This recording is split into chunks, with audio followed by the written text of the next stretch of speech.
The rash of states postponing or modifying their primary elections because of the illness raises a question: can President Trump delay or cancel November's elections and extend his presidency because of the crisis? In one word, no, and that according to legal experts who say such powers lie outside the scope of presidential authority. Samuel Issacharoff, a constitutional law professor at the NYU School of Law, he said, "The president has no power on this score. It should be the last thing that we do in a democracy to cancel elections. U.S. law doesn't have any provisions allowing a president to stay in office after noon on January 20 even in the case of a national emergency," according to a report this month from the Congressional Research Service. If no other avenues for picking a new president have worked, the rules of succession to fill a vacancy would kick in, the report said. If there isn't a president or vice president to perform the duties of the office, the Speaker of the House, a post currently held by Speaker Nancy Pelosi of California, would act as president. If the Speaker can't serve, the President pro tempore of the Senate, currently Senator Charles Grassley of Iowa, would step in. The U.S. presidential election is unique in that under the Electoral College system voters who head to the polls in November aren't technically voting for candidates, but rather electors who gather in December to formally pick the president. Mr. Issacharoff said, "The presidential electors are selected in the manner state legislatures shall set, and the Congress and the Senate are elected in such a manner as the Congress shall set. While the Constitution grants power to the state legislatures to appoint electors, states operate under a system in which their electoral college votes go to the winner of the popular vote of their state.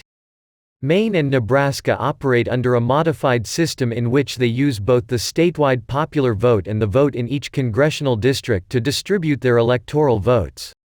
Since 1845, Congress has required states to choose their electors on the Tuesday after the first Monday in November, though if states can't meet that deadline it would fall to their legislatures to work out another date, and that according to the Congressional Research Service report. Unlike the practice of some states that allow the governor to postpone an election during emergencies, neither the Constitution nor Congress provide any similar power to the President or other federal officials to change this date outside of Congress's regular legislative process, the report said. Other legal experts agree that Mr. Trump can't unilaterally cancel the election. They say he could try to use some of his discretion to set rules on where people can vote depending on how big of a risk the illness is posing to public health in the fall. Rick Hasen, a law professor at the University of California, Irvine, he said, "People are already talking about Trump canceling the election in November, which is something that he can't do. Although I am concerned that he could issue orders that would close polling places." Several states have postponed their presidential primaries amid the current crisis, with officials saying the public shouldn't be asked to put their safety at risk. On Friday, Ohio Governor Mike DeWine signed legislation that moves his state's primary to a largely vote-by-mail election, with limited in-person options on April 28 for people with disabilities or people who don't have a home mailing address. Mr. DeWine invoked a last-minute public health emergency ahead of his state's scheduled March 17 primary to delay in-person voting. He had previously advocated moving in-person voting to June 2.